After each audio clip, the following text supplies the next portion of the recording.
हाथी पे जीवन विकल गाँ दंडरे बुलुची हाथी उजुड़ुची बेउसा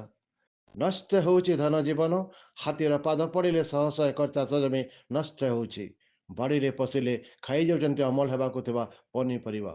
भांगुचन्ति घर एभली समस्या पड़ियाबाल रेंज रे लागी रही कहीं केते काड़ू हाथी घौड़ाकू नयांत होउछन्ति वन विभाग कर्मचारी सह 60 हाथी साथी हजुची निद राति अनिद्रा होई छटपट होउछन्ति कर्मचारी सबुदिन परि शुक्रवार राति मध्य छाटिपिटी होइछन्ति वन कर्मचारी ग्रामवासी हजि जाइछि निद पड़ियाबाल रेंजर डंगरपड़ा अंचल 18 हाथीपड़ नाकेदम करिछन्ति ଏହି ହାତୀପଳକୁ ମିଶାଇ ବର୍ତ୍ତମାନକୁ ପଡ଼ିଆବାଲ ବର୍ଷେଲ ଫରେଷ୍ଟ ଅଞ୍ଚଳରେ ରହିଛନ୍ତି 37 ହାତୀ ସେମାନଙ୍କ ମଧ୍ୟରୁ 2 ଗୋଟ ଛଡ଼ା ଦନ୍ତା ଏଠି ସେଠି ଗାଁରେ ପଶି ଘର ଭାଙ୍ଗି ଖାଉଛନ୍ତି ଧାନ ଚାଉଳ ଭୟ ରହିବେ ଗ୍ରାମବାସୀ ଏହାର କିଛି ସ୍ଥାୟୀ ପ୍ରତିକାର ପାଇଁ ବନ ବିଭାଗ ଅଧିକାରୀଙ୍କୁ ଯେତେ ହାରି ଗୁହାରି କଲେ ବି ଫଳ ଶୂନ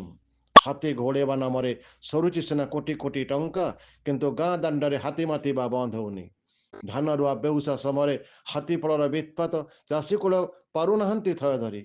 ତେଣୁ ଏହାର ସ୍ଥାୟୀ ସମାଧାନ ପାଇଁ ଚାରିଆଡୁ ପଡୁଛି ଚାପ ହେଲେ ଅସହାୟ ବନ କର୍ମଚାରୀ ନିରୁପାୟ କହି ଏଡେଇ ଦେଉଛନ୍ତି ଜନ ଅଭିଯୋଗକୁ ଫଳରେ ହାତୀ ବିତ୍ପାତରେ ପଡ଼ିଆ ଅଭାବ ଫରେଷ୍ଟ ଅଞ୍ଚଳରେ ବଢୁଛି ଲୋକଙ୍କ ଦୁର୍ଦ୍ଦଶା ବଢୁଛି ବେଉସା ଉଚ୍ଚସ୍ତରୀୟ ଜ୍ଞାନ କୌଶଳ ପ୍ରୟୋଗ କରି ହାତୀ ବିତ୍ପାତକୁ ରୋକିବା ପାଇଁ ସାରା ଇଲାକାରେ ଗୋଟିଏ ସ୍ୱର ଉଠୁଥିବା ବେଳେ ଏ ଦିଗରେ ବନ ବିଭାଗ କି ପଦକ୍ଷେପ ନେଉଛନ୍ତି ଆଗକୁ ଦେଖିବାକୁ ଏବେ ବାକି ରହିଛି ଲୋକଙ୍କ ପ୍ରତୀକ୍ଷା ସମ୍ବଲପୁର ଆମ ପ୍ରତିନିଧି ରାଜାରାମ ଷଡ଼ଙ୍ଗୀଙ୍କ ପ୍ରତିବେଦନ।